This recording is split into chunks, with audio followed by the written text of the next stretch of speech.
Somebody call a doctor? Hot-blooded, short-fused, and always ready to brawl, Nero represents the newer generation of demon hunters, taking a significantly different approach on the classic DMC character formula, while still borrowing traits from his over-the-top relatives. Nero is the first of the second generation of Sparda's descendants. Being Virgil's son makes him only a quarter demon by blood, but don't get it twisted. Nero is still absolutely capable of holding his own against the twin sons of Sparda, even defeating his father in direct combat. Being introduced as the protagonist in Devil May Cry 4, we got to see him grow from an antisocial, cynical brat into a much more mature, grounded, and complex character by the end of DMC 5. He's always leaned into his aggression as a defense mechanism stemming from his somewhat volatile upbringing. Nero was adopted while still a baby by Kyrie's parents, Kyrie being his longtime love interest turned girlfriend. I know this sort of means he's dating his stepsister, but let's not think about that too much. Due to his frustration from not knowing his biological family and being bullied as a child, he'd come to develop an aloof and rebellious attitude towards most things that aren't directly related to his loved ones, whom he's intensely protective of. This behavior was often poorly received by the inhabitants of the highly religious and cult-like society of Fortuna, his hometown, whose beliefs and values were pretty diametrically opposed to his own.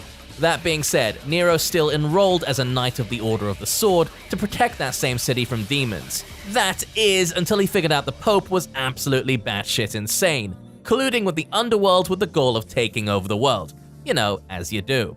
Nonetheless, even if his good intentions often clashed with the brash facade he played into, Nero surely but slowly mellowed out as he grew older and more experienced, now acting much less on emotions and being able to keep a relatively cool level-headedness, something that was completely missing when he was younger. Hey, we're tougher than we look. But there's only one way to find out. Much like his personality, Nero's fighting skills have also developed over time. Nero is best described as a loose cannon, relying on a wild, instinctive style that leans on grappling, smashing, blowing up, or hurling whatever crosses him. That isn't to say he's not skilled with a sword, which he is, alongside with being a great marksman too. But unlike his relatives, Nero generally prefers to keep it simple by sticking to a smaller but no less effective set of tools, the centerpiece of which is the Red Queen, a turbocharged demon cleaver. This is a sword that has a built-in motorcycle-like grip, which, when twisted, sprays a flammable fuel across the blade, greatly increasing the power of its strikes. This mechanic is called Exceed, and at its core lies the EX gauge, completely unique to Nero, essentially consisting of charging and storing Exceed stocks via a strictly timed input, making the sword's engine rev at the same time as a swing connects. Regular revs are called exacts, and reward one stock out of a total pool of 3. But in addition to this, if the player is especially precise with their timing, and lands what practically a just frame Exceed rev, called Maxact, it'll immediately fill up all the charges in the EX gauge in just one go. These charges can in turn be spent to enhance any of the Red Queen's moves, like adding damage, range, stagger, and even sometimes radically changing properties. Next is the Blue Rose, Nero's one and only preferred ranged weapon. This heavily modified Model 500 double-action revolver sports a 6-shot cylinder and countless upgrades that make it, for all intents and purposes, a true hand cannon, capable of ripping its targets to shreds and piercing even the toughest of armors. Sporting a double-barrel design allows it to shoot 2 bullets simultaneously, resulting in a multi-hitting projectile effect, which is great for stunning and keeping enemies in check during combo strings. This is translated in-game via the Color Up mechanic, offering players the ability to load Blue Rose's chambers with up to 3 special bullets that can then be fired at any point, dealing massively increased damage and stagger, as well as increasing airtime on juggles. Later down the line, after acquiring his own Devil Trigger transformation, Nero also unlocks the ability to perform charge shots, stacking them on top of Color Up for absolutely ludicrous amounts of damage and a delayed explosion effect to boot, further increasing the gun's potential utility. Speaking of which, Nero's Devil Trigger only really fully awakens right at the end of the game, but unlocking it takes him to whole new heights. During this mode, he has increased regeneration, the ability to cast his own brand of summoned swords, sickles in this case, alongside regular shots. Meanwhile, Red Queen's moves are imbued with a trail, increasing its range and giving them multi-hit properties, much like Virgil's concentration gauge would.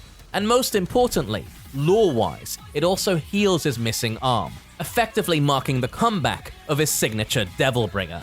The Devilbringer is Nero's signature ability and a direct manifestation of his demonic power.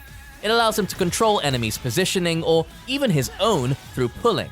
It also lets him grab enemies and hold them down indefinitely, lock them into special grapple animations, and even unlocks a slightly overlooked feature called Bringer Knuckle, further unlocking new juggling and cancelling possibilities. And last but not least, the most recent addition to his repertoire, the Devil Breakers. After Nero lost his arm and his Devilbringer abilities at the beginning of Devil May Cry 5, Nico Goldstein, granddaughter of the smith responsible for Dante's Ebony and Ivory, created a set of tools to both aid Nero in battle and compensate for his lost limb. The result is a vast array of wildly different and situational mechanical arms that each have their own signature properties and special moves. They range from lethal current of electricity, stopping time, serrated whips, the Mega Blaster, a rocket-powered arm that you can ride around like a hoverboard, yes, and many, many more. The Devil Breakers add a nice lick of complexity for what's otherwise a relatively simple character. Do beware though, that some planning is required to maximize your use of these in each level, as they break after a single use. Nero might seem deceptively simple at first glance, but he's definitely no slouch when it comes to adaptability in a brawl. Nero gets straight to the point without holding back at all. No fuss, no muss, no bullshit. Nero is great for players who like throwing out wild strikes whilst playing with enemy positioning. Consider picking him up if you enjoy micromanaging his unique resources like Exceed, Color Up, and Charge Shot. The ability to play as a pseudo-grappler, mastering a multitude of specialized situational mechanics in the form of the Devil Breaker system, and not having to rely on the classic weapon switching mechanics otherwise present in Dante and Virgil's game plan. And that's it for Nero's Devil May Cry 5 overview.